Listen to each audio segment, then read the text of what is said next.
અમદાવાદ શહેરના મેમકો વિસ્તારમાં આવેલી જાણીતી લુબી કંપનીમાં આજે વહેલી સવારથી જ ભારે અફરાતફરીનો માહોલ જોવા મળ્યો છે. કંપનીના 500થી પણ વધારે કર્મચારીઓ પગાર વધારા અને ઓવરટાઈમના પ્રશ્નોને લઈને અચાનક હડતાલ પર ઉતરી જતા પ્રોડક્શનની કામગીરી ખોરવાઈ ગઈ હતી.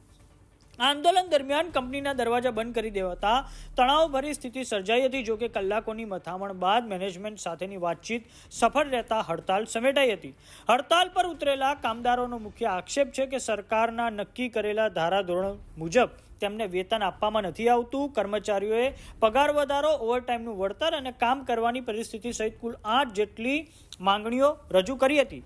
કર્મચારીઓએ અગાઉ પણ મેનેજમેન્ટને આ બાબતે મૌખિક અને લેખિત રજૂઆતો કરી હતી, પરંતુ લાંબા સમય સુધી કોઈ સકારાત્મક નિર્ણય ન લેવાતા આખરે કર્મચારીઓમાં રોષ ફાટી નીકળ્યો હતો. હડતાલ શરૂ થતાં જ કંપનીના સત્તાધીશો દ્વારા મુખ્ય દરવાજા બંધ કરી દેવામાં આવ્યા હતા, જેના કારણે પરિસરમાં હાજર કર્મચારીઓ બહાર નહોતા નીકળી શક્યા.